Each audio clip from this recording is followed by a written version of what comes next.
Good morning, everybody. Just waiting for everyone to hop on. Probably get started in a few minutes. Don't want to wait too long. Appreciate everyone being here early on a Sunday morning. Thank you. As always, this is recorded, so whatever I cover today will be in the Facebook group later today as a post, so you can rewatch it at your convenience. Yeah, that way, if I cover something, you can always go back and rewatch, because I tend to speak too fast and blow over things too quickly. So hopefully that will help. And until then, hang out for just a couple more minutes, and then worst case 5 after we'll get started, but hopefully a couple minutes sooner. Typically Saturday, Sunday mornings. It's a very low turnout because it's Saturday or Sunday morning, but I do this because my kids and my wife are typically asleep or just starting to crawl out of bed, so I can get this out of the way and still have family time. So appreciate y'all being here, because otherwise it'd be really weird if it was just myself talking for an hour. And then also, while we are waiting a couple more minutes, I'm going to drop in the chat. Let's see. 1 second. Go. Cool. So as we go through it in the chat, I dropped a link to the CRM from Mark's loan signing system. It's a new product, and I'm going to cover what CRM I use and also the features of Mark's CRM. So if you're interested, feel free to check that out. If not, and you're cool with your current CRM, that's fine too. But either way, I'm going to cover functionalities of a CRM that I use in my day-to-day business, both as when I used to be a signing agent and also as a signing service owner. So it's a little bit different what my approach is versus a newer signing agent. I think we'll cover all that shortly. And then if you're not already, I'll also drop one more link in there.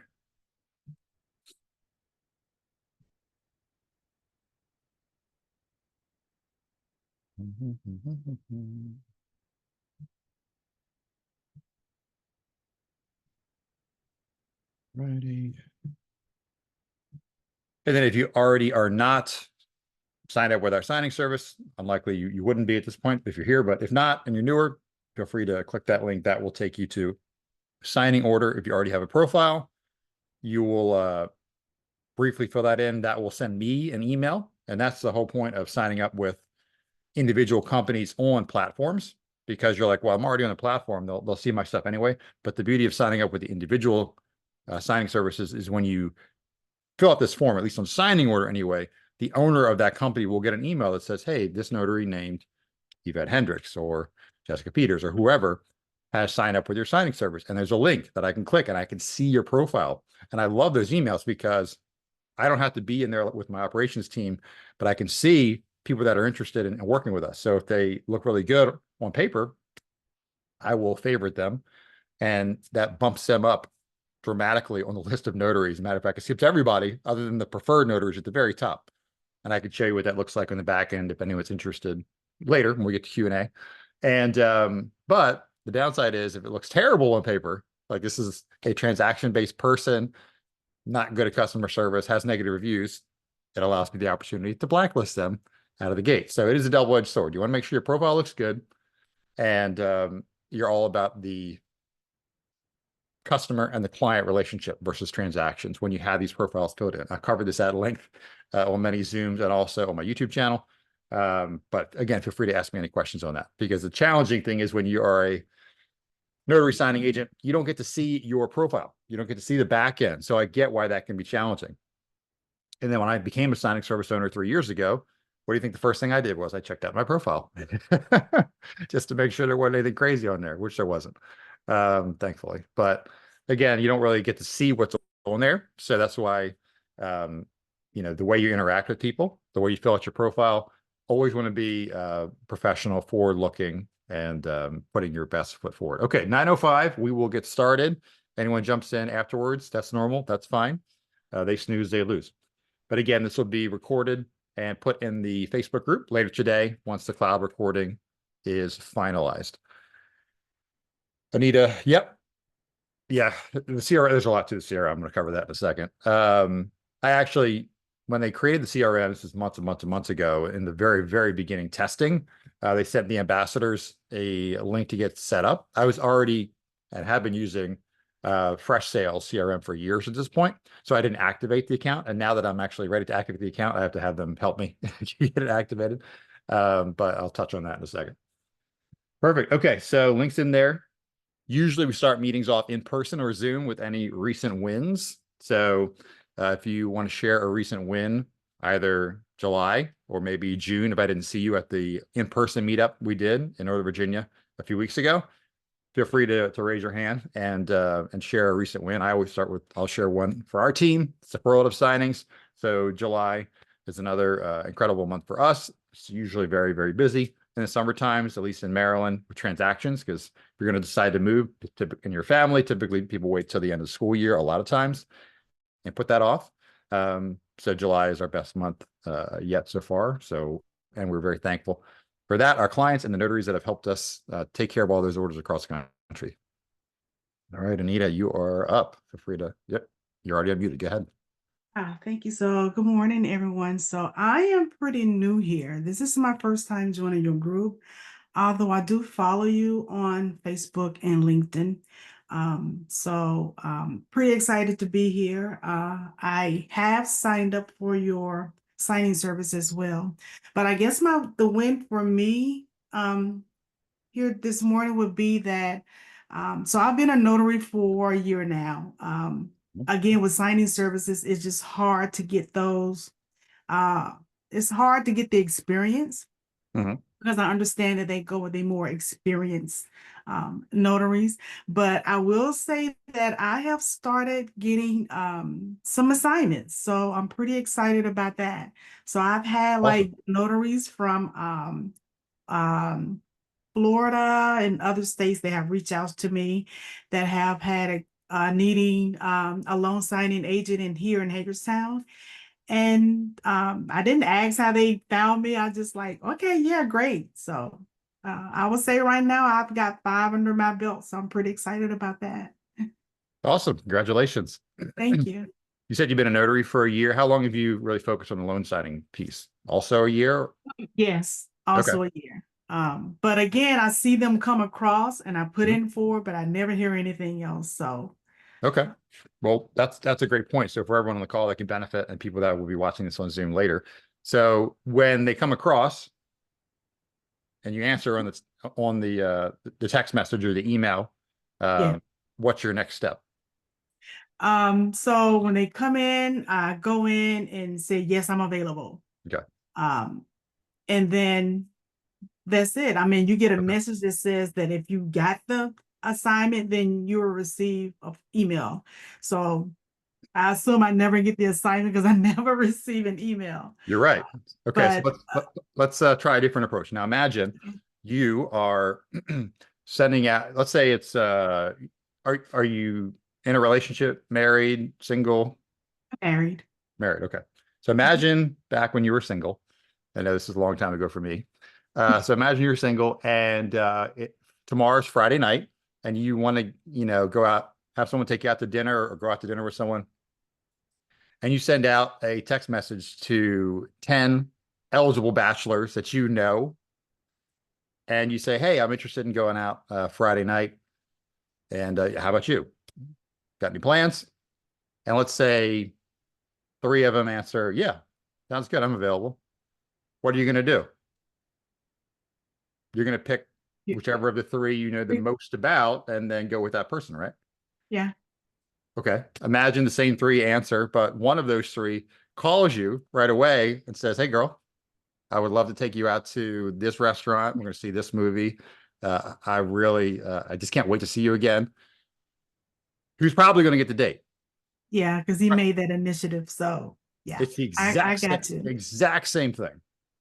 The point is you want what others have, but you're not willing to do what others won't do, which is get uncomfortable for about a minute call, pick up the phone and call. And this is so incredibly effective. Again, I'm a signing service owner. We're doing 1,000 closings a month. Listen what I'm saying. No one does this. And statistically, I'll say this, and I always say this every meeting, and only 5% of people will do it.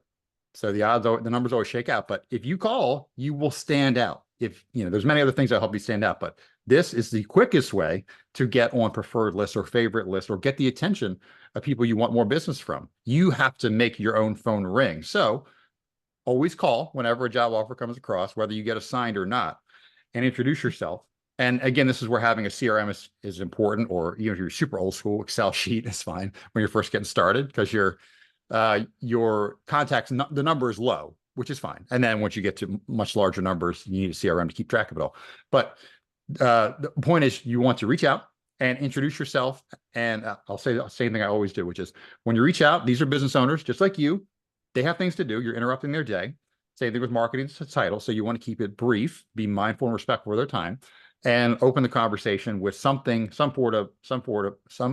of gratitude, and say, hey, I'm Anita. I wanted to reach out today, and I saw you had a seller signing come across in my area on Friday at 6 p.m. Definitely available to take care of that for you. Would love to take care of your clients. Is that order still available? And if the answer is yes, okay, maybe you just got the order. Fantastic. And even if the answer is no, again, use that as your example. This is now a warm conversation. It's not a cold conversation where you just call them and they're like, who are you? It's relevant because it's top of mind. Okay. So you're calling and just saying, hey, no worries. I would love to be considered for the next one.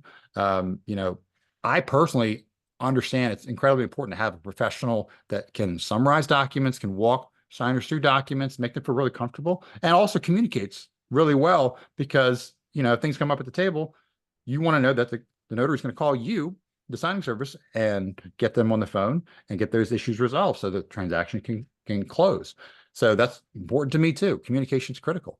And of course, I know, where my FedEx ship centers are, and all, and I have a scanner, whatever you want to do.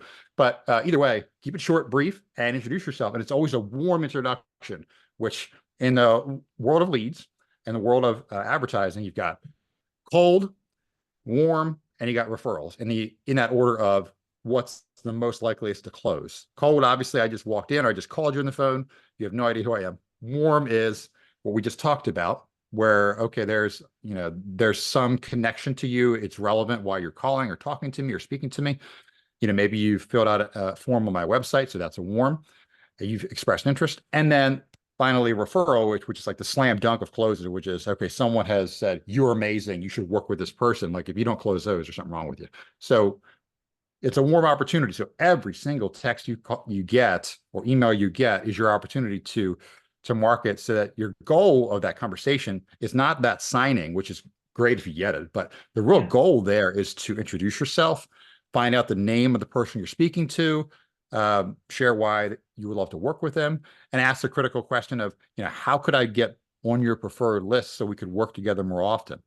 And I say how could versus what can I do. So I say how could. It's a possibilities question, because some people are like us. We have rules. We're not going to put someone on a favorites list until they've done 10 closings with us.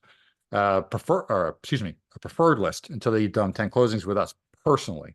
That's the preferred list for us, is people that are doing buyer closings, things that are funding right away that day, super critical. Favorites list is that next tier down. You can get on there with 0 closings under your belt if your profile looks really good and you have taken it upon yourself to introduce yourself, email, phone. And phone is obviously the most impactful, because I can hear how friendly you are or not, or I can hear how knowledgeable you are or not. Anyway, so, and what you do is you just repeat that process until you have all the contact info of all the people reaching out, sending orders your way. The names of the scheduler, to the operations managers, or the owners, and you're just following up every time it comes across until you are on that favorites list or preferred list. And you'll know when you are, because from that company, you'll get a lot more notifications, because what happens is you'll get them way before everyone else. This is how it works. Typically, it's not all at once. It's not a blast 100 people. It's a blast to the number 1, then the number 2, and the number 3, usually spread apart between 10 and 20 seconds. So long answer, but use those opportunities to get more business quicker by being uncomfortable and reaching out. Hopefully that helps. It was. Thank you so much, Brad, for that. My pleasure. All right, super long tangent. Hopefully that was worth the price of admission. If you already haven't used that hack, it works. um, awesome. Any other July wins anyone wants to share before we jump into the next part? Going once, going twice. Guess that's a no. Okay, cool. So CRM in the chat, if you haven't already seen it, the people that jumped in the last 10 minutes, there are two links. One is for my signing service to sign up if you already are not signed up. That's on Signing Order, which is a platform we use. If you click on that link, that sends me an email directly so I can see your profile. That's why that's important. The other link is for the Loan Signing System's new CRM, which has a ton of functionality at an insane level. But I got to see the back end of that recently, so it's pretty cool. And then as far as why you would even need a CRM, we just talked about it briefly, which is when you're first getting started and the number of contacts is low, but as you start to get and expand your contacts, whether it's signing services, direct clients, realtors, lenders, title companies, attorneys, etc., that list is going to get greater and greater and greater. And from personal experience, things will fall through the cracks when you use an Excel spreadsheet. Take it from me. That's what I used when I started. And I used to cut and paste emails and send 20, 30, 40, 50, 60, 70 emails, cut and paste to Gmail years ago. And so the CRM is so critical. So whichever one you go with, just have something that will keep all your contacts organized. And that way you can kind of perform at a higher level, because most notaries don't typically do this. They're not really organized in many aspects: accounting, ads, websites, and obviously contacts. So let me share my screen and just give you an example of what that looks like for me. So what I use and I've used for a few years now is Fresh Sales. Obviously, I'm comfortable with it. It has a lot of bells and whistles. It's really for any kind of business. So, there are tons of CRMs out there: Fresh Sales, HubSpot, Go High Level. They're probably hundreds at this point. So, but the whole goal of it is to keep everything as organized as humanly possible. So what you're seeing, and I'm assuming everyone can see my screen. Just give me a head nod. Perfect. Thank you. Just confirming before I keep going. So there's this tab. I'm looking at just a contacts section. And I'm just going to get the Zoom thing out of my way. There we go. Cool. Okay, so in this view I'm looking at, there's 737 contacts. So the beauty of it is segmentation. So number one, you're going to have all your contacts in one spot. Two, when you create a new contact, whether they are signing up on your website and it's linked with your CRM and they're just being dropped in here, or you're manually adding a contact, you're putting in their email, their phone number, their name, and notes about them, how you met them, all the details. Then you typically also want to add a tag to that contact. So what I mean by that is I click on Adam here and contact details. So you see there's a tag right here. I'm sorry, right over here where my finger is hovering here. And it says prospect. And I can add any tag I want. It could be title, realtor interested, prospect, VLTA, MLTA, whatever you want to label it. But the beauty of it is you can segment all these contacts so that when you go to reach out to them over the phone, in person, email, you've got a succinct list of the same type of people. So that's the other powerful part of using a CRM, whichever one you do use. So right now, for instance, this view I'm looking at of 737 people is just prospect tags. So if I look over here, tags contains, and I have all these different tags, obviously, but the one I have checked is prospect. So then I come over here, and let's just say it's Tuesday and I'm sending an email out to my prospects. First, to me, I send out emails to prospects on Tuesdays, Tuesday morning, 10 a.m. I can select everybody. I can hit bulk email. I can also hit over here under more actions. I can hit bulk SMS and send everyone a text if I wanted to. But if I go to bulk email, that will pull those 100 contacts into this email. And they will all, whatever email I send, they will get this email and it will look like an individualized email. They won't see BCC anywhere in the header. It would just say, from Brad Martin, that's a Peralta Signings to me, with nothing else in the top of the email. So it looks like an individually crafted email, but it's times 100. And you can create one here. You can create templates, which I'll show you in a second. So I can just do template, pick the first one, Yes, I want all the emails to look the same. And I have my template in there. And then what I can do is I can obviously adjust the template as needed. And then at the bottom, zoom bar, get out of my way. There we go. I can hit add unsubscribe link, which I always want that on there because I don't want to send emails out to people and they're like, I don't want to keep getting your emails anymore. So I make it real easy. When you add the unsubscribe link, most of the CRMs will put that right at the top of that email so they can just click on it and be like, I'm good. I don't need any more of this conversation. And you're not really interested in them anyway. The whole point of it is if I'm sending out emails to thousands of people, the likelihood that 100% of them want to see my emails is zero.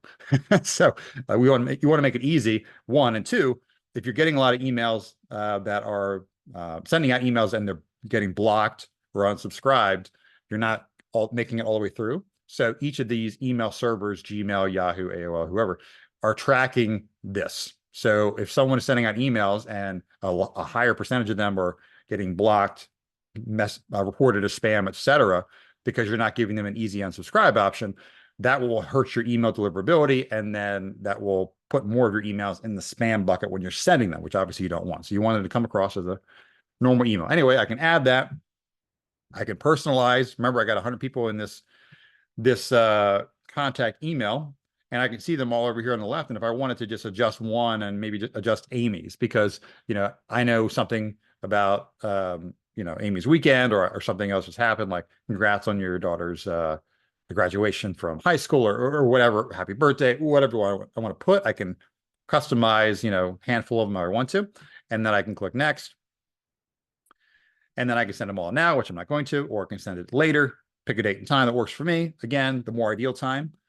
You don't want to send it ideally on a Friday for title company people or realtors. It's super busy. Same thing with a Monday morning. People are grumpy.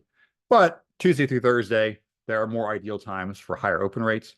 But the bread and butter is for higher open rates is really what is in the subject line, number one. And number two, what's in your emails in general.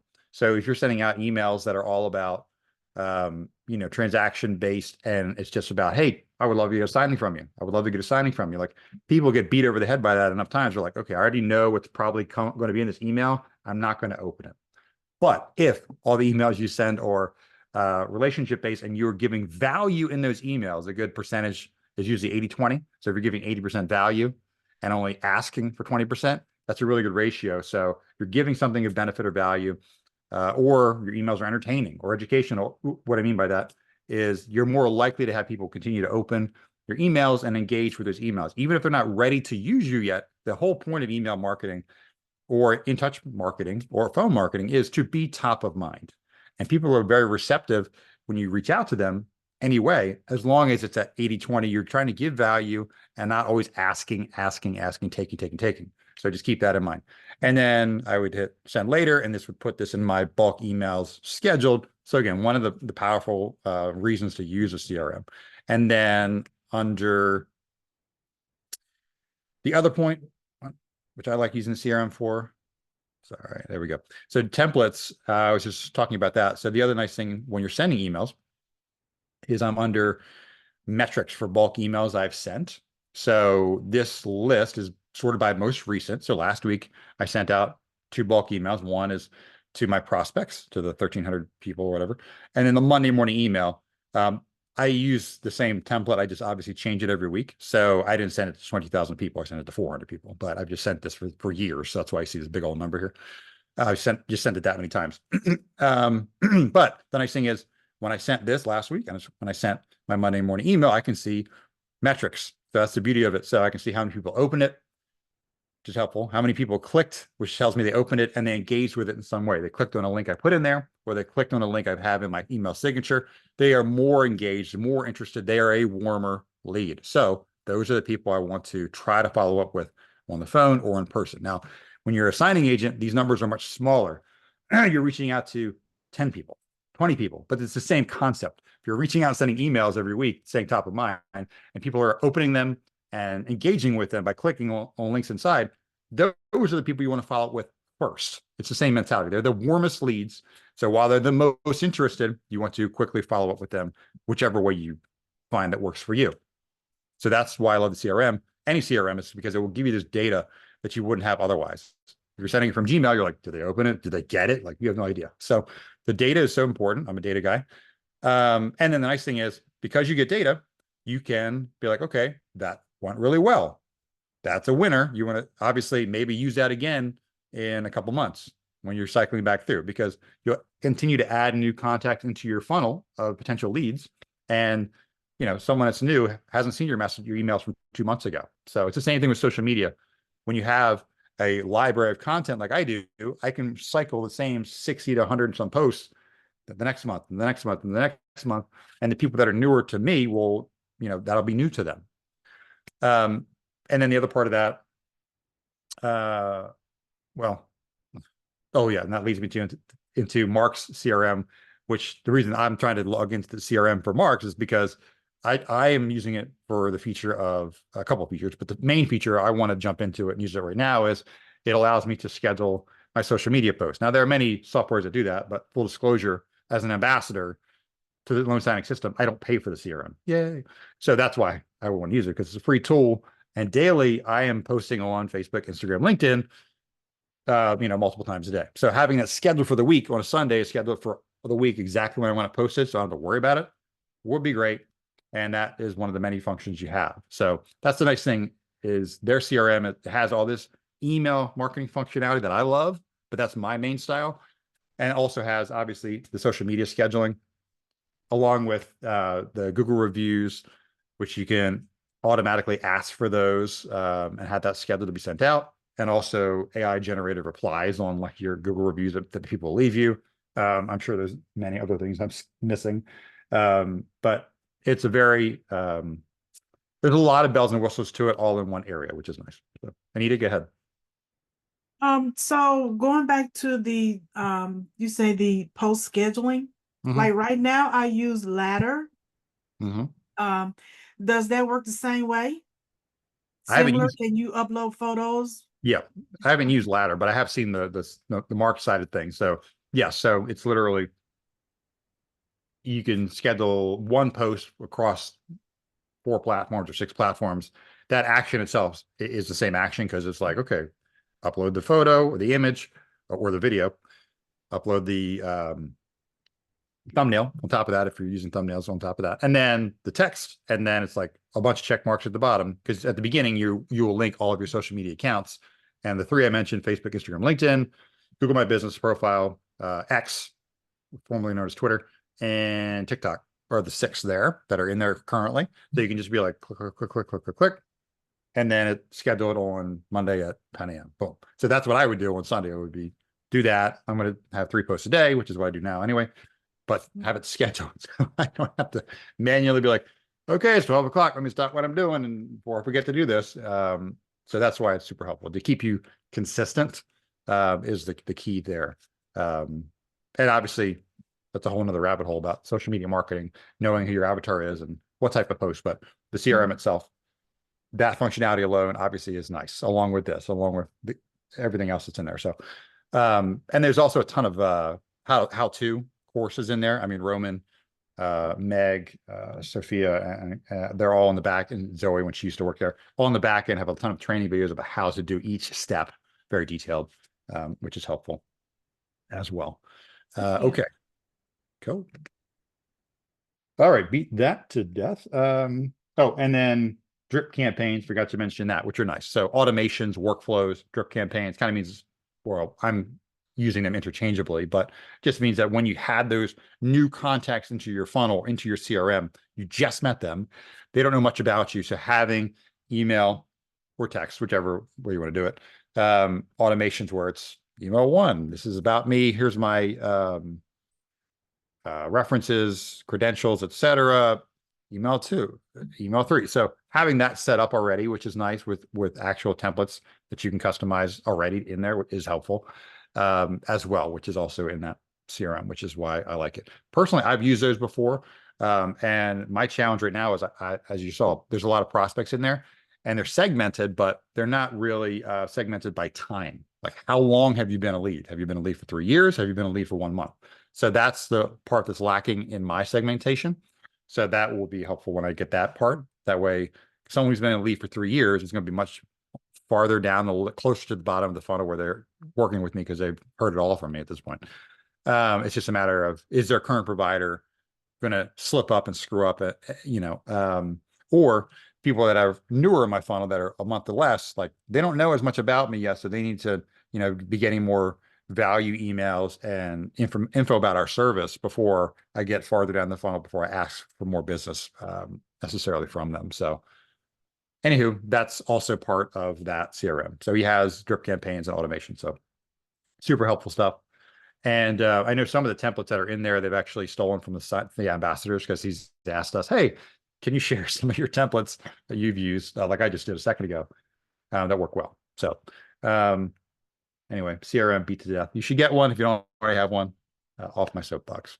Before we move over to the next item, any questions about CRMs in general anyone wants to throw out? If not, hold them to the end, because we'll do Q&A at the very end. Nope. Okay, perfect. Moving on. I did want to share one other thing on my screen. It's called the Closer Framework. So looking at the people on the call, I don't know, where everyone's at in their journey as far as some of the people I know by name, I can tell where they're at. But whether you're at the beginning, middle, or more advanced stages, we'll just call it that for simplicity.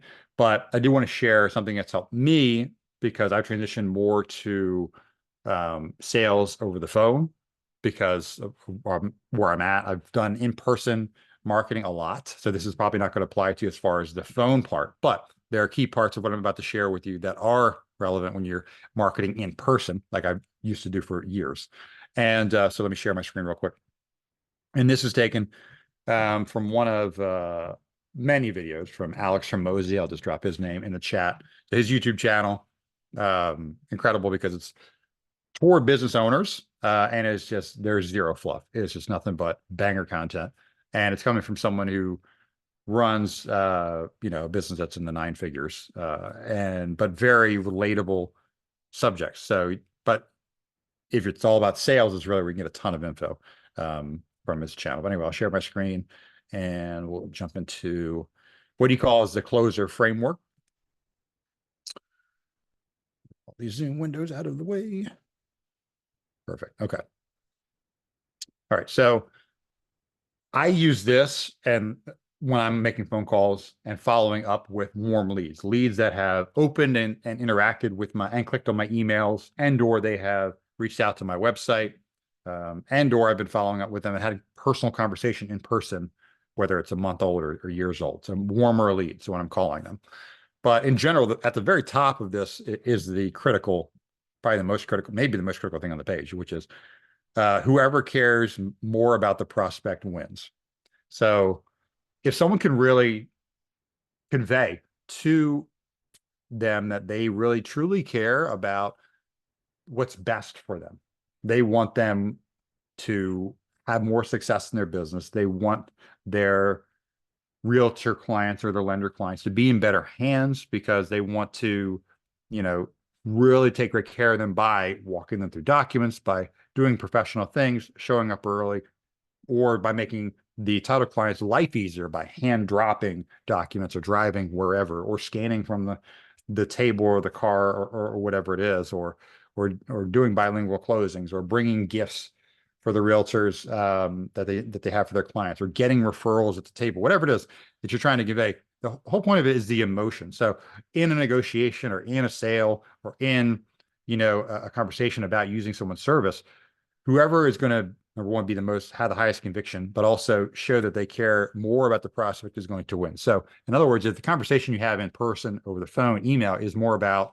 how your service or you are good or great at what you do, versus how you can add a ton of benefits to them, how you really care about, their business improving, becoming more consistent by working with you, and making their life easier. If you can really convey that emotion, versus which is easier to do in person, obviously, than over the phone, and especially by email, of course.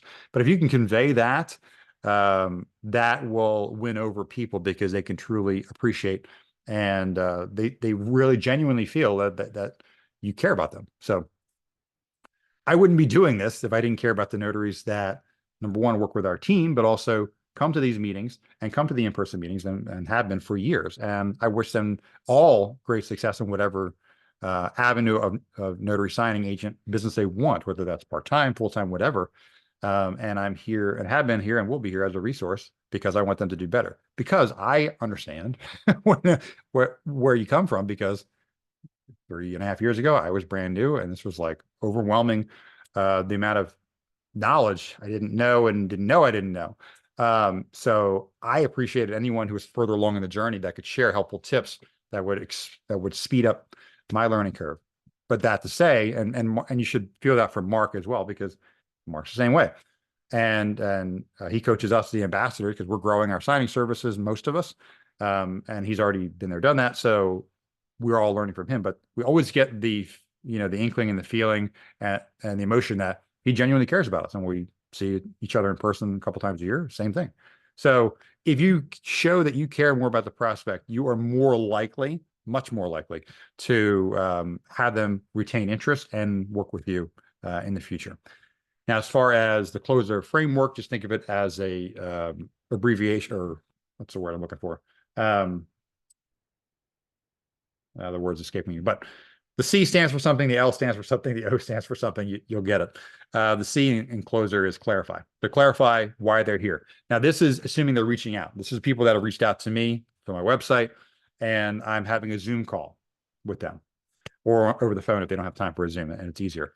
So this part isn't going to be as applicable, because if you're going out and reaching out to them directly, cold or warm, this isn't going to make any sense to you. But in case they are coming to you and they're showing interest, you want to clarify why they're here, because a lot of times we just assume we don't really get to the point of that. Like, if you never really uncover why they approached and reached out to you, and people will reach out to you. To your point, Anita, you have other notaries or signing services that have called you from other states, and you've never asked, how did they find you? That's a really important question you got to start asking, because if they're finding you from your Notary Cafe profile, or your signingagent.com from the NNA profile, or from your social media, like, you need to find out where that is, because that's where your leads are coming from. That is important information. You got to know, because you can then leverage that information by, oh, okay, I'm getting visibility and leads from this source. Pour more money into that source to get more leads. But that's a different aside. But yes, so clarify, why have they reached out to you? And because if you don't really know why they're reaching out to you, like for me, people jump on a Zoom call, I could just start talking about my service, but that's pointless, because I need at the very beginning, before I even show them the back end, it's just a one-on-one Zoom conversation about, okay, what made you reach out? And if they say something really, generic, like, oh, I'm just doing my research or whatever, got it. But I'm sure you're not researching 20 signing services. I'm sure you have more important things to do. Like, what problem are you trying to solve? What is it that we could improve over your current service? Or what is it that you're trying to get?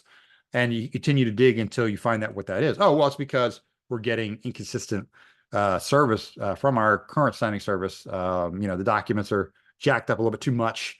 The prices, vary depending on, last minute, rural, et cetera, stuff like that. Like, so I'm trying to find out right away, like, why are you even here? Okay. Because if I don't know that, the rest of the conversation is pointless. Okay. So motivation is important. But if you're reaching out directly to someone, this may not apply yet, just fine.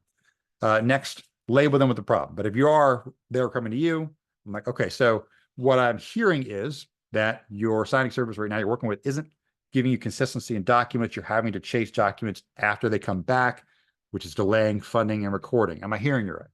And then what I'm doing is I'm trying to label the specific problem, and I'm reiterating it and restating what they've already told me. And what this does is, if you get it right, it shows that you are incredibly attentive. You're listening really well, and they feel heard.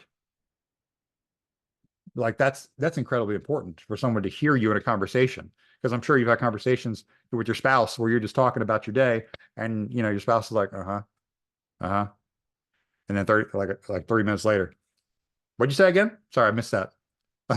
And I can say that because I'm that unattentive spouse sometimes, which I shouldn't be in some cases, because my wife, God bless her, she's a nurse. She has nurse stories when she gets off of work. And she's been a nurse for 16 years. So I've heard these conversations for a long time, but they kind of keep going on and on and on in my mind. I'm like, are you getting to a point? Is there like, where is the end of this story going? And so sometimes it's hard for me to focus in, but versus if I'm like looking right at her and I'm really engaging in the conversation and I'm restating some of the things she's already mentioned and showing empathy about the story, like totally different feeling. So people always want to feel like they're heard. So that's why you're reiterating the problem. Because if you reiterate it, you say it back and like you're missing something, they're not going to one feel heard. So you want to get this part right. Again, this is when they're approaching you. Okay. Now, if you're approaching them and you're having this conversation in their title office, and usually I would trigger this question about what's your putting my signing agent hat back on. I'm sure you work with great local signing agents. I'm sorry. It depends where you're at too. Like if you're in Maryland, I'm sure you work with great local typics and I'm sure they're amazing. What hypothetically could be improved, if anything, or what would you like to see improved, with that service?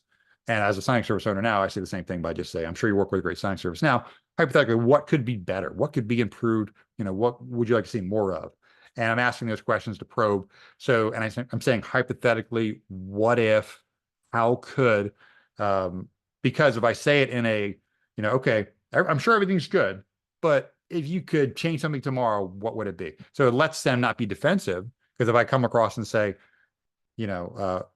what needs to be improved, that's assuming something's wrong. Okay. Which puts people on the defensive. Like, oh, well, I made a choice to work with the signing agent or the signing service. And you're saying my choice is wrong. So now I got to defend my position, which is not where you want to be in a conversation with sales. So always show deference, assume they already have a great local notary or a great local signing service.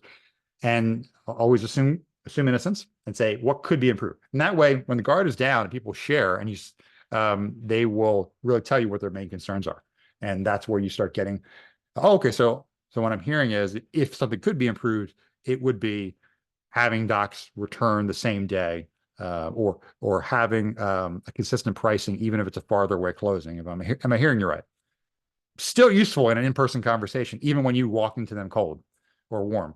But it's all about trying to ask the probing questions that don't make them feel defensive so they can open up and share, and then restating whatever they say so that you hear it right and that you really understand what the real potential issue is, because that's the problem they're going to have. They're going to share it. Even if when you say hypothetically, what could be improved, that's where they're going to share the thing that's pissing them off about whatever the current service is, even though you're saying it in an ambiguous way.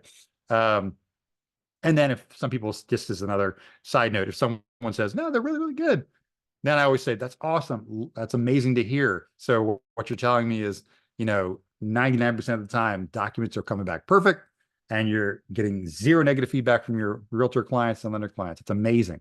And when I say that, when I clarify it and put the frame as, oh, it's perfect, they're like, well, no, it's not perfect. Here's what, so again, that's how I get over that overcome of, oh, everything's great. It's never great. That no one's perfect. There can always be improvement. Now, full disclosure, if you market to one of my title companies and about the signing service, they're going to tell you it's pretty good. Okay.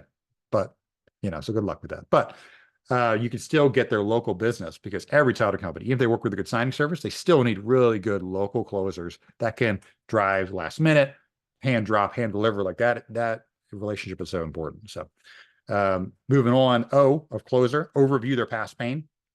So if they reach out to me, or even if I'm having this conversation in person, okay.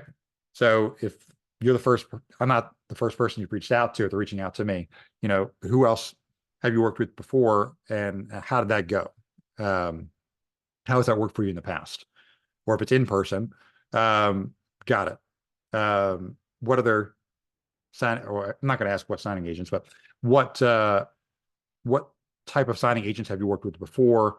What do they typically do? How's that worked out for you in the past? And they'll kind of hopefully give you a little bit more of a rundown. And then once you have kind of really clarified what the potential issue is, labeled it, restated it, so they hear that very heard, and overviewed it. For me, in a Zoom, I really want to let them say about the things they tried before. Oh, I tried Bankster before. I've tried signature closes before. I've tried whoever. And here are the issues I've had. And they're saying it, not me. They're reliving their pain. because if there's no pain, no one's going to make a change. It is what it is. So it's just kind of a necessary part of the process. It's just like, okay, you have to, before you can, get better at being an alcoholic, you have to what? Admit that you're an alcoholic, right? Before you maybe change signing services, you got to admit that, okay, I'm probably not working with someone that's really, really good. Next, selling the vacation. This is where an individual signing agent will screw up the most because they typically will talk about all the benefits of working with them instead of selling them the vacation.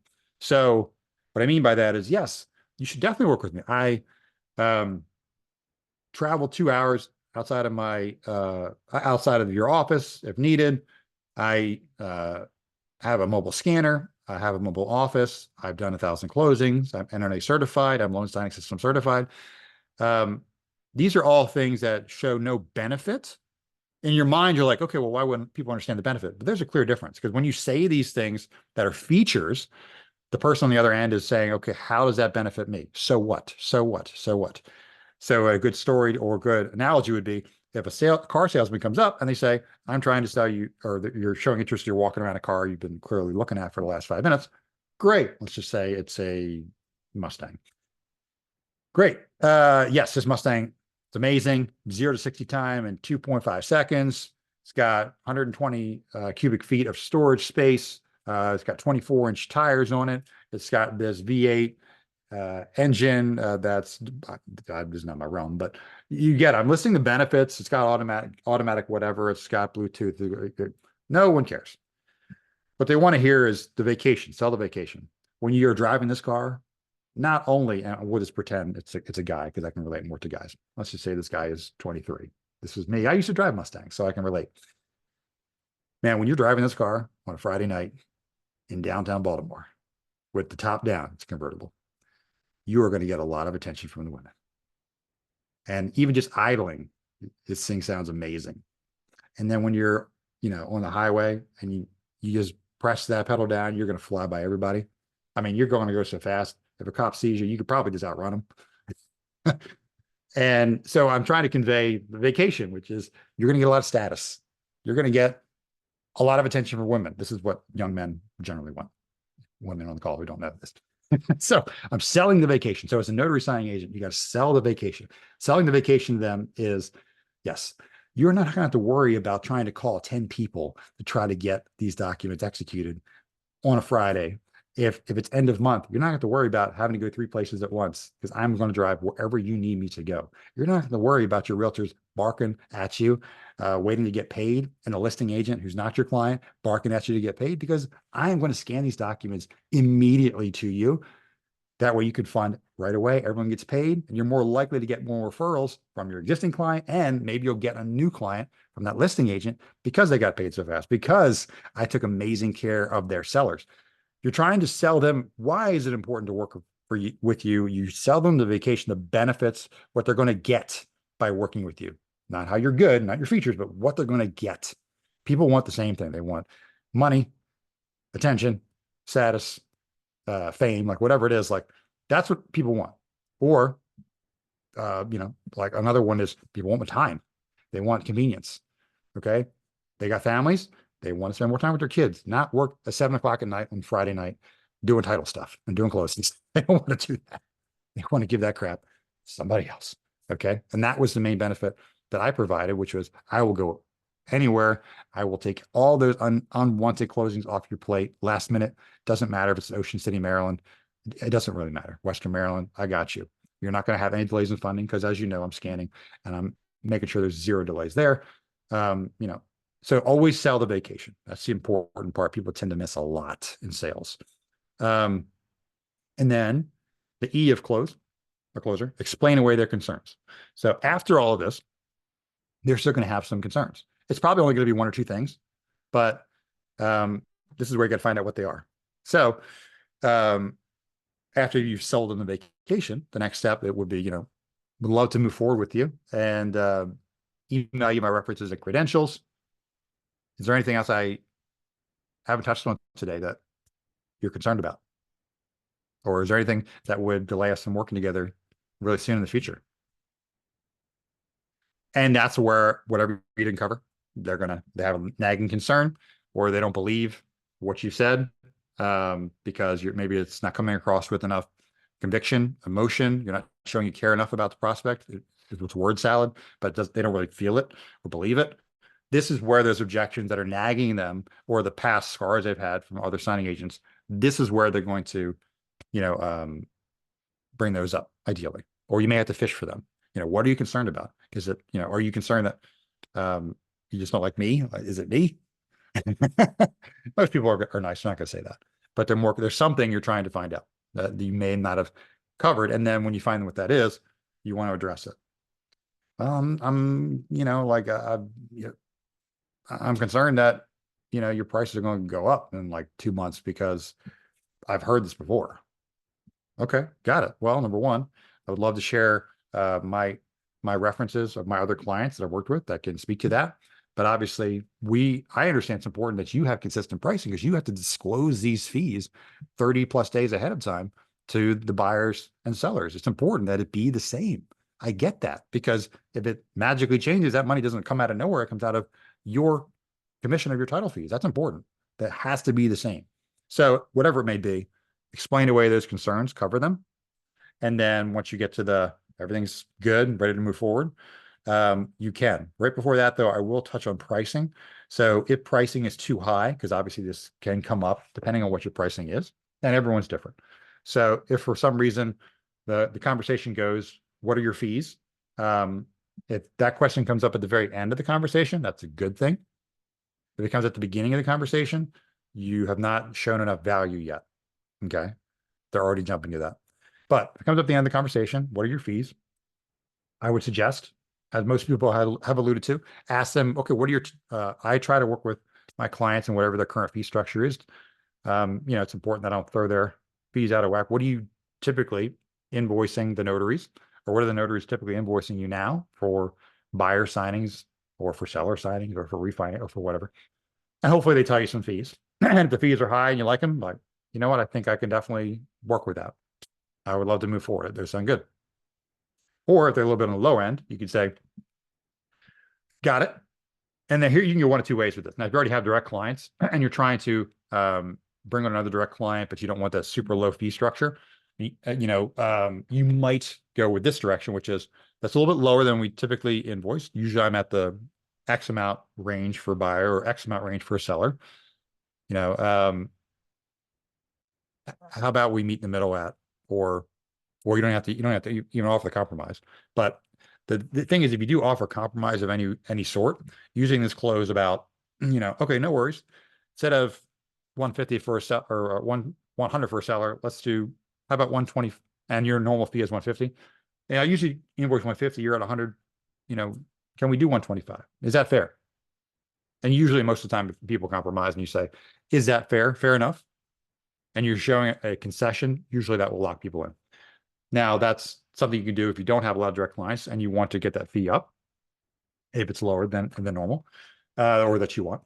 And if you have direct clients and you don't have to go there, you can just say, I'm usually at 150 for a seller signing.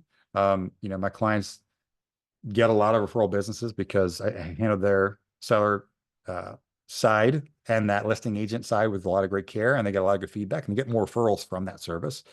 How about this? If I do, one seller signing at our normal rate at 150 and you hate me, how about we'll just never see each other again. How's that?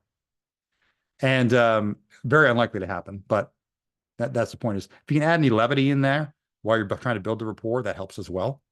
But pricing typically sometimes comes up, and it's important that you have a few different ways to try to navigate it, but it kind of depends where you're at in their journey. People farther along, they have direct clients. They don't want to lock in another direct client at a lower rate because as a signing agent, you only have so much time. So you don't want to fill up your calendar with, lower priced appointments if you can avoid it. But even a direct client at a lower fee is probably still better than a signing service at higher fees, just because you have that relationship and you can build on it and you can get referrals from that relationship. So don't overlook that. Okay. And then the last part of closer, reinforce their decision. Many ways to do this, but typically the bottom here, people in bold, people decide within the first 48 hours from point of sale whether they will buy again from your company. So just because you've had a great relationship meeting in person, where they're ready to move forward. They've indicated that. You still want to reinforce that decision because it does a couple things. Number one, it shows that you are on top of it. You're organized. Number two, it helps reinforce that decision because anytime anyone buys something, what do we immediately do? We have like an immediate, what do they call that? Buyer's remorse, FOMO. Like, oh God, did I make the right decision? Because people are terrified of making decisions. Non-business owners anyway, are terrified of making decisions and making the wrong decision. So they don't want to feel like they made the wrong decision. So if you're following up same day, the next day, within 40 hours, multiple times, whether it's via email, phone, text, video message, and you can use services like BombBomb, and there's a couple others where you can just literally record a video and put it in the email. So when people open the email, you can see the visual of that person or a dynamic picture of that person. So it's more likely to be open. Sending handwritten thank you cards, although the mail's slow, so this might not get to them within 48 hours, but maybe hand dropped off thank you cards or whatever. So the point is, whenever someone gives you the green light, like let's work together, you want to follow that up a lot so that they continue to reinforce that decision. So on signing service side, when someone works with me for the first time, I am obviously reaching out to them. Thank you so much for the opportunity. I am making sure that order is in the system correctly. I am following up with everyone on the points of contact, the processor and the escrow officer, settlement officer. Hey, if you have any questions or any issues uploading documents or seeing the documents once they're uploaded or questions, just reach out to our team and myself. Here's my cell phone, etc. And then once the order's done, the docs are uploaded, hour or two later, any issues getting the documents from the portal, blah, blah, blah, blah. Awesome. Okay. It's been a pleasure working with you. Looking forward to serving the team in the future. Is there anything we could have done to improve for next time? And if I'm following up that many times after the first time, showing that I actually care about the relationship and their feedback and making sure it's important, they're going to want to work with me again. But if I ghost them and they just put in an order and no one really reaches out to them at all, it's like, do you really care about me? So that's so critical when you have a new client that you do this practice. So that's something I've implemented a lot more this year because to try to retain people, because typically on my side of things, my churn or customer turnover is very, very low in general. It's on a monthly basis, we retain between 82 to 90% of the clients every single month. But the ones I'm losing are the people that will only put in one order. And it's because I haven't followed up enough in that first 48 hours. So this is important, even as an individual signing agent. Cool. Okay. Hopefully that has helped. Let me stop sharing my screen and would love to jump into Q&A. Now, this does not have to be about anything we talked about. Anything. This is where you can literally ask me anything about your business. There is no simple question. So do not be scared to ask. And then if you can, reaction bar at the bottom, hand up, and that way I can just kind of go in order as they come in. Nobody jump in all at once. All right, Ann, unmute yourself. Go right ahead. Hi, nice to meet everybody. My name is Ann Noble and I am brand new at this, so I'm definitely a newbie. If it's okay with you, I have my first signing on Tuesday, and so I did have a couple questions, and hopefully I'm not boring people with the newbie questions, but is it okay for me to jump in? Yeah, fire away. Okay, and great. congrats on the first signing. Thank you. I'm very excited and a little terrified, but at any rate, so it's a HELOC and it's pretty straightforward. In fact, it's a very small package, but the question I have is there is an authorization to pay off form. And the verbiage sounds like they're paying it off. But obviously they're just starting the HELOC. Do they still sign and date it as if they were paying it off? Yeah, good question. So oftentimes you won't see it on the settlement statement, but there will be an existing HELOC that is at zero balance that's still sitting against title or still in their system that you may not see. That's typically why that's in there. Regardless, you still want them to sign that. And just a general rule of thumb, you always want to be having everything signed and notarized. Always default to that and you'll be good. Okay, great. Great, thank you. And the second question is, there's a limited power of attorney letter, and it's 2 pages. The first page just has that verbiage on it, and the second page is the acknowledgement. And it's just the notarial stamp and everything like that. That's okay if it's on a separate page, correct? Yeah, in this case, yes. You want to be more concerned about that when they're totally separate. typically with general notary work, Okay, because you're not sure versus title and the lender, they're a little bit more vetted because these are massive companies that have to have a lot more compliance or audited. So I wouldn't be as concerned in this case. If it's a general notary client, be more concerned. You may then, be like, is it totally separate? I don't want this to be attached to whatever. I'm going to put my state compliant acknowledgement with this. Is that okay? okay. But in this case, I wouldn't be concerned about it. Okay, great. Thank you. And my last question, and thank you, is that I'm in Northern Virginia, and I've had things notarized personally in the past, and I never have remembered ever doing my thumb stamp. Is that Mhm. something that is, it's funny because I don't really recall ever doing it, but that's something that we do all the time then, correct? Or no? No, it's not required in Virginia or Maryland. Oh, okay. So when you do your journal, and like, and I've gone through the LSS program and all that, it's all about, filling that out and doing the thumbprint, but that's not Required in necessary. It's required in California. So that's why a lot Okay. of the there's more training emphasized on California state specific documents. Um, so that's why. And their journal they have to get a thumbprint. Not required in all states, not required in Maryland or Virginia. Um, Okay. so that part's not going to be applicable to you. Okay. Great. Well, thank you so much. This has been really helpful. Yeah, my pleasure. All right, Jessica.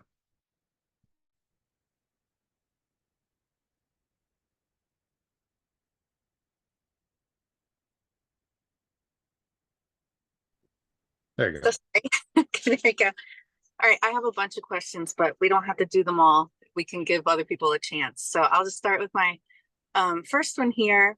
Sure. So I need some scheduling help. I have a goal of 15 appointments per week. And so I need tips for making that happen with such like a wide range of miles that I Mhm. cover. Can you help me with that? Sure. Yeah, so let me share my screen real quick.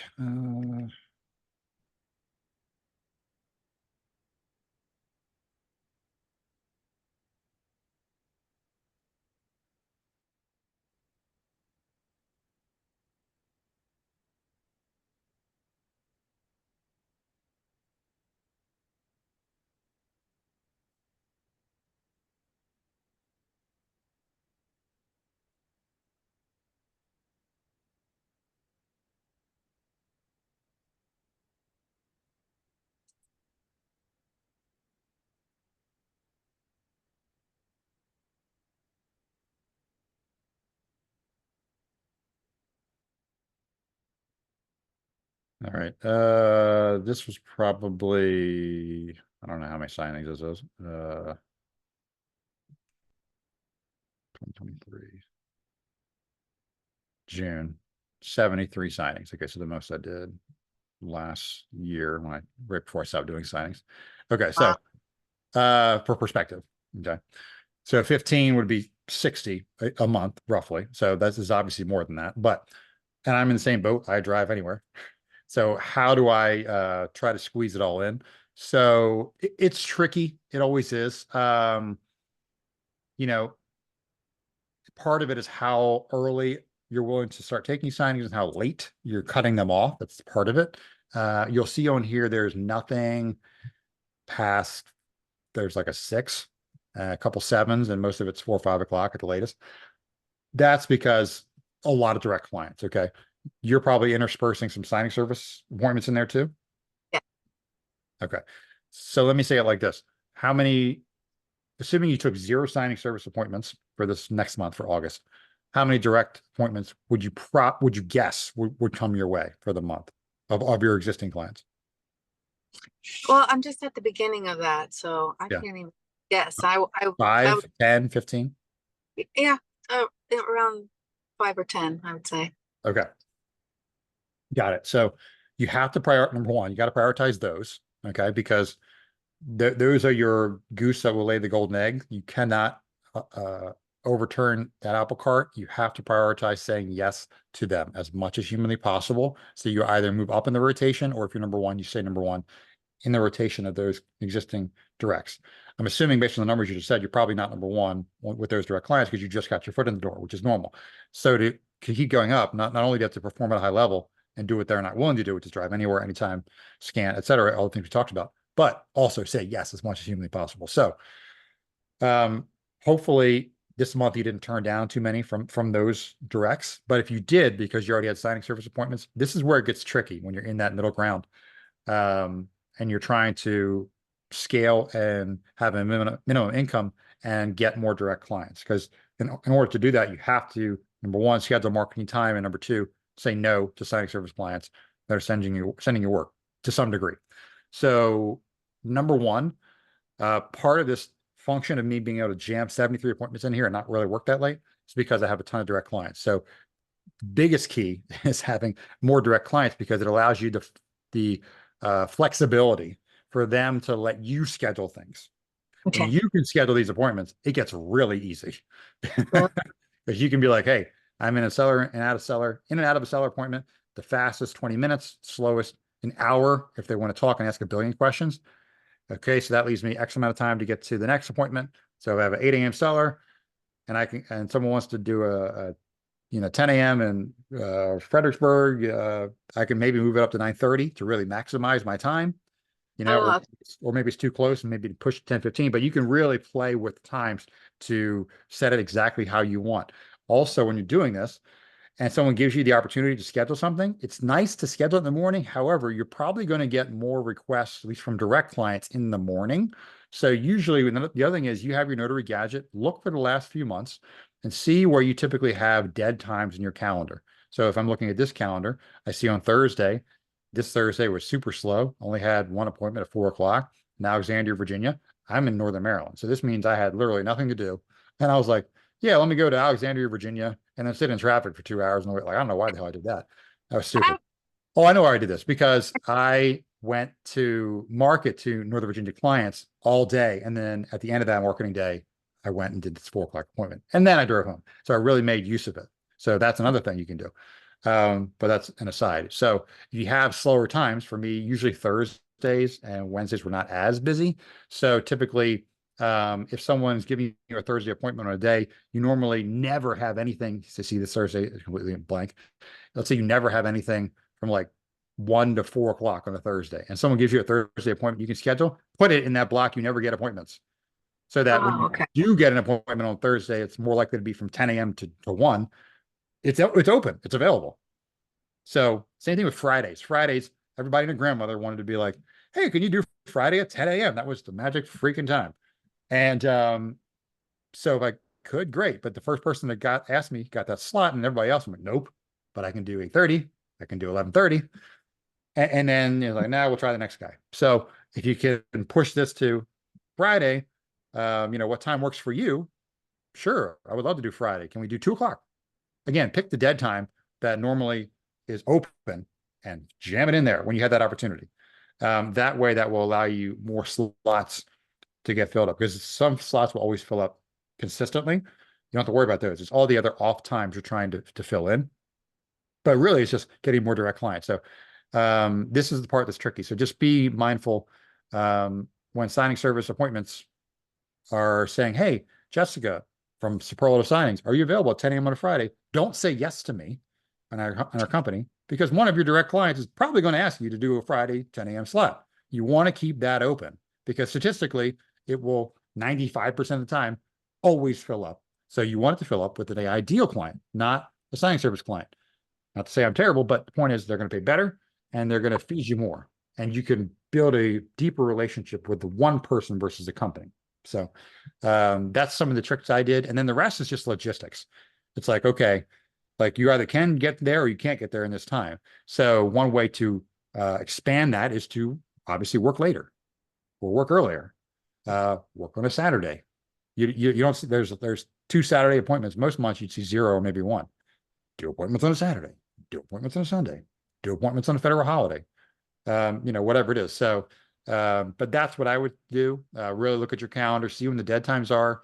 And when you have the opportunity to schedule yourself, put it in there. And also make sure you are scheduling a day every week in your dead time to market to somewhere you want to market to.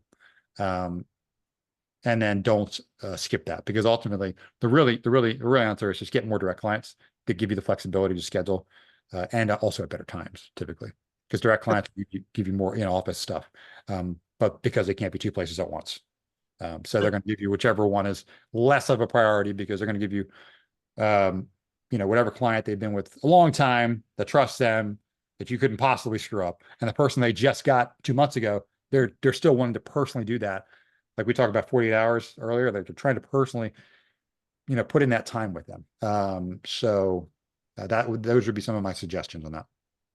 I have a follow-up about that one. So I have a potential direct client who said, I think I have an appointment for you on Wednesday, and I already have like 2 appointments with you in Fairfax in the afternoon. So I wondered so I'm like nervous that they're going to ask me from when I'm already booked that day, and their closing is in a way different location. So should I be proactive? And Yes, be proactive. So whenever that comes up, great. I would love to take care of it anytime between 6 a.m. and noon. Got you. Give them a window. Okay. Be proactive, because what's frustrating to them is you could have just done that out of the gate, and then they say, hey, can you do 2 o'clock? And you're like, no, I'm already booked. Like, just be proactive. Love to do it. Here's what I got. And also FOMO, always want to tell them, phrase it. Here's what I have right now. Right now, my availability that day is 6 to noon, but it could change. So let me know as soon as you can, which will tell them this person, it's a social proof thing. Like, oh, this person must be really good. They get booked up a lot. I want to work with them. Let me reach out right now to try to get that buttoned up versus putting that on the back burner. Okay. So, but always give them a window, proactive. And that way, it's just a better interaction because it's shorter. You either can or you can't do it, but that took 2 conversations versus 4 conversations. Gotcha. Okay. And then, I'll let you go to someone else, but this is kind of related too. Recently, since I'm scaling, Mark told me that I need to take 3 steps back to move forward. So I feel like that, this is related to what we've been talking about. So what I hear is, and I can like back off on signing services and not take these appointments that I've been taking. Is that what you think he means? Like, just leave your calendar more open for in-person marketing and for taking their appointments? That's the heart of 100%. The key is transitioning from signing services to fully direct. You have to religiously put it on your calendar. Hey, I'm marketing Thursdays from whatever your dead time is, consistent most of the time. Pick your day, or days, but pick your day, and that has to be on your calendar. And you have to come up with a plan of where you're going to go, and you have to be so committed to it, and you just do it. So that when someone offers you money during that time, you're like, I'm sorry, I'm already unavailable, unfortunately. The only caveat to that would be if one of your direct clients has something, then what I would suggest is 100% say yes, because again, you're trying to move up in the rotation, and wherever that signing is, schedule marketing around that city. But if it's signing service around that time, just say no, because you have to be consistent. You have to put in those reps of marketing, to plant that many seeds, to dump in your CRM, to follow up with in person, email, phone. And the more leads you have, the numbers are still the same. If you close, for example, let's say 10% of everyone, and you've got 10 leads you're talking to, you got 1 new direct client. But if you consistently market for 4 straight weeks to, let's say, 4 offices, each of those 4 days, that's 16 more leads. 10% of 16 is 1.6. So the math shakes out, assuming you're closing the same. At some point in the future, 1.5 of those clients will be a new client. So that's why the consistency and the effort is important, because over time it yields a massive spike. It looks like nothing in the short term, just like anything compounding. But the more you do this consistently, you will be amazed how fast you'll get that many more direct clients. And number 1, number 2, you'll be doing this so often, it's the skill. Sales is a skill. So the more you do it, you will naturally get better. You just will. And that means you'll close more people. So that's why the compounding, not only you're getting better, the inputs are getting higher, and your outputs are getting better as a result of you increasing your skill and increasing your efforts. And then it's just, then it's just how big you want to scale it. So that's another conversation. But the key there is consistency every single week. And as Mark says, leave it open to more direct clients. So for me, if I was you, I would be like, if my clients are typically sending me stuff, typically Fridays and Mondays, leave Fridays and Mondays open. for my direct clients to potentially schedule me and mark it on Thursday in this example, and then Tuesdays and Wednesdays, anything I take from signing service, throw it in there. But Okay. you'll know the mix better than I would. Thank you so much. Yeah. All right, Yvette, you're up. Oops, so I got to unmute yourself. Shows you're unmuted, but I still can't hear you.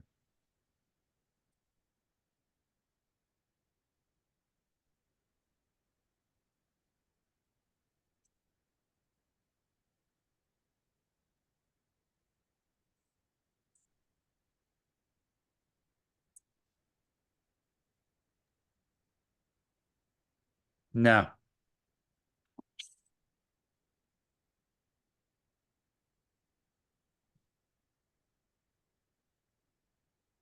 At minimum, just definitely type your question into the chat if it's something you could relatively type, not, and happy to jump in there while you're fiddling with the audio. Yeah, good question so far. I know in the chat earlier I saw Tanya asked, do you do a beginner Zoom? I don't. This is kind of just for full disclosure. We meet every month generally. So one is in Zoom, one is in person, and one is Zoom, and it just alternates. So next month's for August, there will be in person Northern Virginia, and in September we'll be back here on Zoom. So the Zoom calls I typically upload is in the Facebook group that you can view from prior years. There's a ton of just search in the our Facebook group, the DMV one, Zoom, enter, and then you'll see some prior recordings in there. Jump in and enjoy. But this is kind of that Zoom. Most of the meetups are more for that beginning to scaling, beginning to intermediate for most of the people that attend these. But any questions you have, feel free to ask here and in our group as well. There are no, oh, it's a beginner question. We're not going to be happy to answer it. And also, obviously, use the search bar too for those questions, because you probably, most of the ones you'll ask probably have already been asked before in the many years that the group has been going, for sure. But don't hesitate to reach out. That's my thing.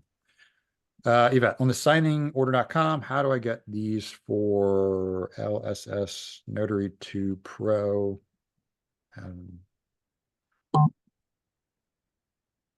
Let's see. So what do you mean? How do I get these? Do you mean like how do you get the certifications uploaded to show on your profile?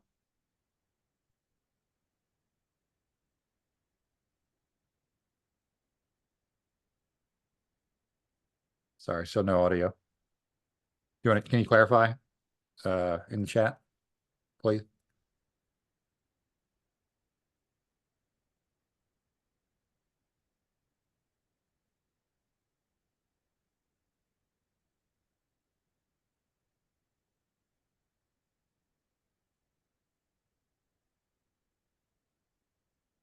And I've had Zoom audio issues like this before. I literally just restarted my computer and magically it worked again. Not something you can do right now for future. Are these something that I have to sign up for these platforms? Okay, so far as the platforms to sign up for, in general, definitely signing order, SnapDocs, Notary Dash to be on there to have a profile built out. Or are they digital? Not sure.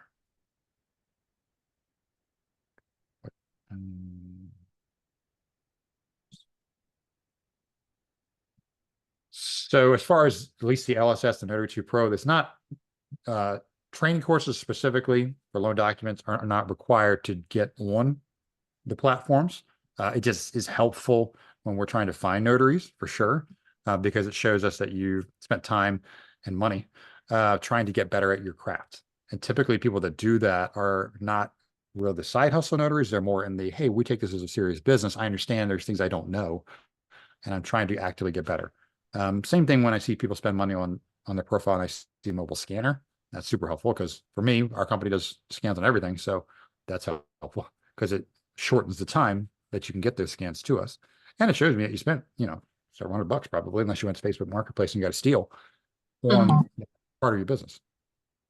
So those are definitely helpful to us. It shows us that you've taken training. obviously we like LSS because we know what that is, but if you're taking training in general, that's always a thumbs up. When I see no training at all underneath someone's profile, I'm like, oh my God, what do they even know? Uh, so, unless their bio says, hey, I've been a notary for 28 years, like, okay, they probably know notarization basics, but they probably have no clue about summarizing mortgage documents, walking someone through an ALTA. That part scares me a little bit. So definitely having training, even if it's just the National Notary Association's basics training. Hey, at least I know a resource I know of tests I've taken multiple times that they know the basics of notarization for their state specific rules and laws. So that's important. So in Maryland, obviously you need the notary commission. And then if you're doing any kind of loan signings where title insurance could be purchased in a real estate transaction, you need your title producer license as well. Trusted agent LSS training. Perfect. Okay. So, so loan signing system, obviously that helps tremendously for sure. As long as you have in Maryland, your title producer license and the commission, you can do the work. Perfect. And then obviously loan signing helps because that tells me that you can summarize documents and have an idea of like, that's important versus point and sign here, which is absolutely what we do not want at the table. So that would be sufficient for me. And then also in your bios, and everyone in general, again, just make sure it's a professional photo. It's not you in street clothes. It's not you behind a graffiti wall. It's not you with tuck face. The bio is about the experience, both with the client and also with the signing service, because we want to know you're concerned about that. I don't really care about all the other stuff. Remember, benefits versus sell me the vacation. Sell me why I want to work with you, because you will, and then XYZ. Communicate well when things come up at the table. I understand you're the first person I need to reach out to because you have worked hard to get these clients and you need to solve these problems at the table. I get it. Okay. And I also understand that signers may not know what the heck they're signing. So it's important that I summarize these documents and walk them through it so that they feel, relieved because you are the expert in the room. So you can be that for them. So these are things I want to hear. I don't really care if you've done 1,000 closings. You can do 1,000 closings. Doesn't mean you're doing it well. Doesn't mean you're giving value. Doesn't mean you're a nice person. You could just be more focused on doing the work and making money and could care less about doing it right. So just some thoughts on that. If you have an affidavit of 2 pages with the verbiage and signature column on page 1 and nothing on page 2, is the notary permitted to personally write out the notary block and then notarize it? Or should the notary simply decline to notarize because there is no notary block? So I would just, you could physically write all this out, but why would you? Just attach a acknowledgement that you can generally get, I think, for free or very cheap online from the NNA or from different sources. So for your state, that has to have the venue, has to have generally some verbiage in there, whether it's an acknowledgement in this case or a jurat, and then also your signature, commission expiration, et cetera. You can write it in. I've written in venues. I've written in verbiage. If I ran out of those things and I didn't have it in my bag, you can, as long as it meets all the requirements for your state, then you're good. That's perfectly fine. Michelle, are you allowed to be commissioned in Virginia and Maryland? I currently have a Virginia notary commission. 100% you can. I'm commissioned in Pennsylvania, Maryland, and Virginia. Some people are Virginia, DC, Maryland. You 100% can, at least in these venues. Some states you cannot. I think Texas is one of those states you cannot be dual commission, but you can. Usually for those districts or venues, it's you have to be working and also or living. So usually it's that work-live requirement in those districts. So if you're living in Virginia, but you want a Maryland commission, you have to show that there's a reason for you to have a Maryland commission. So that means typically an employer reference saying, yes, we employ Michelle, we need her to have a Maryland commission so she can do work for us. So if your employer doesn't already do notarizations, this is where if you have a title-client relationship that has offices in multiple states, usually most title companies in Maryland are also licensed in DC and Virginia, or at least a large chunk of them, and vice versa. Virginia typically are also licensed in Maryland, assuming it's not like Southern Virginia. So this is where you can reach out to a title client that has offices in Maryland and be like, hey, can I use you as a reference, the employer reference? And they will mail or email or contact or phone call, reach out to that reference at the office and say, hey, Michelle wants to get her commission in Maryland. Do you need her to do work in Maryland? And they would say yes, and that would suffice. But that's one workaround for it. Jessica, did you offer at the beginning of the Zoom to relay what you see on the backside of our signing order profile? I'm curious about what mine says. I'm sure you are. There's like 11 other people on the call, so I don't think it would be, it would take a while to go through all of you. And that wouldn't, technically, I'm not supposed to share these things according to my signing order relationship. I can tell you, Jessica, I don't think you have negative feedback, but pretty sure you don't. Jessica, can you tell me, and I'm not going to do this for everyone, but because she was smart enough to ask, I'll at least look up and tell you. What's the zip code? What's your home zip code, Jessica? Actually, never mind. I don't even need it. Sorry. You're in here so much with us. I can just look up your profile. Well, it's 22408. Peters. Okay. Wow, you've done 88 closings with us. That's a lot. You do not have any negative feedback, and you have 3 positive reviews. So hopefully that helps. Thank you. Nobody else has, and I'm not going to do it. All right. Cool. Awesome. Any other questions anyone has about any part of your business or things we talked about? If I have a negative feedback or a blacklist, how do I get rid of it? So the blacklist is not as big a deal because that doesn't really play into whether or not I hire someone or not. The negative feedback would. So you're not going to know if you have it is the problem, number one. But number two, if you think you may have it from a signing that didn't go as well as it could have gone, you want to again be proactive and reach out to that person and say, hey, I just want to, call them. Hey, I'm sorry if that did not go ideally the way it should have gone. I apologize. I probably should have XYZ. That's my fault. I appreciate you giving me the opportunity, and I never want to damage your client relationships. You worked hard to get them. And so I apologize. And that, of course, that would never happen again. Whatever, reach out. They may appreciate it. They may not, but you have to move on. That's all. That's my bigger takeaway is just move on. But obviously, if you think something went bad, definitely be proactive and reach out and show that you're remorseful and try to get better, because no one's perfect. We have bad days. We're frustrated. We're short and with people sometimes, and we regret it later. It's part of being humans. But that would be my suggestion. Reach out. Jill, you are up. Okay. Hey. Hey. So I have a quick question for you on marketing for Ron. Just a quick little background. Like, I've been in sales for years, and we had to use a ton of like e-sign platform, DocuSign, all of those things. So those platforms come extremely natural for me because I've had to use them, Yeah. just not as a notary, right?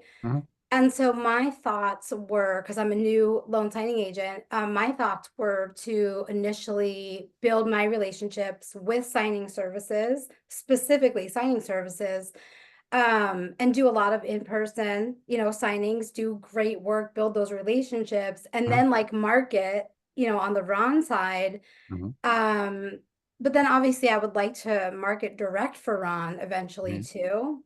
I'm just like dying to do more Ron signings basically. And I do get some offers to do them. But they just come so easy and natural for me, versus like the in-person I love doing, but there's like such a huge, like still this huge learning curve, if that makes sense. So I'm just trying to figure out as a new loan signing agent where the Ron comes much more easy for me. Is there a way or another strategy besides the strategy I was thinking, which is like do in-person first, build relationships, market to those signing services that you've been doing great work for? Do you have any other tips on marketing for Ron specifically? No, so that's the key. You already said it. So continue to do more of that. So I'm not going to, as a signing service owner, from my perspective, I'm not going to allow you to do any Rons with us until I know that you can do. I know what the experience is going to be. So that means I probably have had to work with you for in-person stuff many times, and there's a trust built there, and the relationship is there that I know what I'm getting. So yes, 100%. You have to build that trust and relationships first, doing what you're doing, marketing in person, following up, building relationships with direct clients and also signing services. Now, once you have that relationship there and you have done some Ron, even if it's just Ron practice sessions with yourself, inviting yourself with a different email to an appointment, going through it, notarizing it, uploading your ID so you can see what both sides looks like, and then just canceling at the very last minute, which is what I did to train myself before I actually took my first live one to help reduce the fear of doing it for the first time.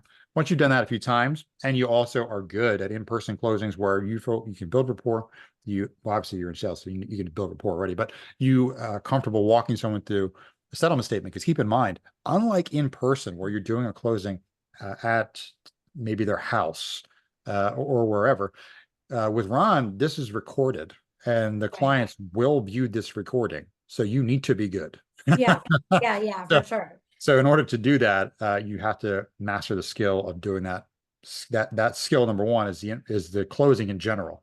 Once you're good at that skill or better at that skill, then add another layer on top of it by you doing Ron. So yes, continue to do what you're doing. And then once you have those relationships built, let them know, hey, I have Ron now. I've done different, you already know what I do in person, same service online. I'm on these platforms, and looking forward to working with you doing Rons as well. And if you let your direct clients know, your signing service schedulers, managers, and owners know that are doing the scheduling with you that you have that relationship with, then they're more likely to assign you when you hit yes, you're available for those Ron closings. But yeah, we obviously, just like in person, we're going to default to people we've worked with doing Ron closings before that we trust. So it's just like anything. You have to, like you said, just build a relationship, develop the trust, get better at the skill, and then add Ron on top of it. A lot of people want to jump to Ron, like Ron is like this magic work from home, make $1 million a year, sitting on your ass doing closings. Like that is not even, like, first off, like we do 1,000 closings this month, probably 110 of them will be Ron, so 11%. So from the perspective of the market in general, it's 10% of the total available closings. So now it's incredibly convenient, because when you have those relationships, if I have 110 Ron closings and I'm sending you 30 of them, that's an important relationship to have. Okay. It can be very powerful. But the relationship is the important part, which is I trust you, and because it's not only because I've worked with you, but because you do a consistently good job at it. So Ron can be good, especially if you can develop those relationships 100%. But really focus on the skill of doing closings really well first. And then it's a no-brainer for us to send you Ron closings. That would be my suggestion. Okay, perfect. And then is it okay to ask one more quick question? So when it gets to the point where I'm not like going after directs just yet, I just have this whole strategy plan that feels good for me as far as like building the experience, all that. But I'm in Charlottesville, Virginia. We have a lot of clients that have a second home in Florida, and there's a lot of things like that going on. So eventually I do want to market specifically to Florida title companies. What on all of my research and everything I'm learning, it seems like Ron, even though it's been around for at least 10 or 11 years in Virginia, is still fairly like new. Like people really aren't even realizing, almost where you have to educate them that this is a thing that we're able to do in Virginia and some other states. Would you suggest, when I get to the point of direct marketing to the title companies, that I still also take the approach of doing the in-person signings for them first before I would even like pitch them on Ron? Just like a lot of these title companies still don't even realize, even for my own home and my own refinance, my mortgage girl was like, oh, no, we can't do it online. What are your thoughts on that? So two things. One, even though Ron has been around for a while, by most, I mean 98% of all lenders are never going to go to Ron, period, because the risk is too high for them, for their underwriters. So this means that basically, just say all for simplicity, all the transactions will be transactions for the most part without a mortgage. Discounting Rocket Mortgage and a couple players that will do this, but the vast majority will not. So the people that will use Ron are the title companies for their cash buyer transactions and their seller pre-signs. And a lot of them do it already in-house, or they use a platform to do it. But when you're to your other question, when you're marketing to direct title clients, you 100% want to mention that you do Ron and you are on these platforms. 100% that needs to come up in the initial conversation. That wouldn't be my initial main unique selling point, but I definitely would at some point in the conversation bring it up 100%, Okay. definitely. And the nice thing is, because you can educate title clients on it, and I do this all day too on my side of things. People ask me all the time about Ron, just basically because they're just not familiar with it because it's newer and the need is not as heavy as it has been. So the nice thing is when you come across as the trusted advisor, and you had that knowledge, people trust you more. So they're more willing to, number one, do Rons because they have someone that they can trust that can do it and knows a lot about it, number one. And number two, it just elevates your standing anyway, because if you're coming across just in sales as a trusted advisor, you're just going to close a lot more people, because it just shows that you're more of an expert than they are. So why wouldn't they work with you? So, but yeah, definitely needs to come up in the conversation, but it wouldn't be what I would lead with. I would never lead with that. Again, 90-10, if only 90% of the closings I'm doing are in person and 10% are Ron, Right. they're not going to have this massive list of Ron concerns. Okay. If they use Ron already, they probably do it in-house or they outsource it. So the bigger concerns are the in-person for sure. Okay. So that's where you want to spend most of your time with pain points and selling the vacation. But it definitely would come up later in the Okay. conversation. That's awesome. Thank you so much. Yeah, my pleasure. Jessica Jill, there's a girl named Katie Tremulous. Yeah, we all know her, who has a YouTube channel for Ron that may help you too. Yes, yeah, good channel, Instagram, and YouTube as well. That's her bread and butter. Offers training on Ron specifically, but also just in marketing. So you could probably watch, the last 100 Instagram posts. It's still a lot of good.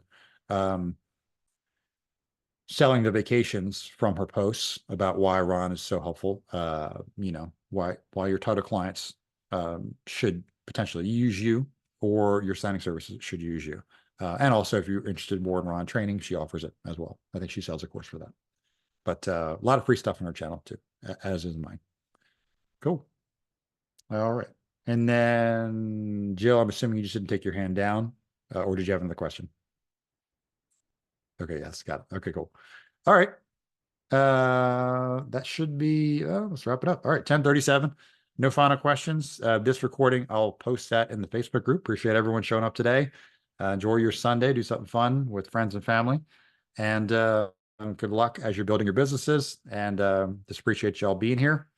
And the next meeting will be in person, most likely end of August. Worst case, beginning of September. I know end of August is Labor Day weekend, so obviously I'm not going to schedule it on a Labor Day weekend.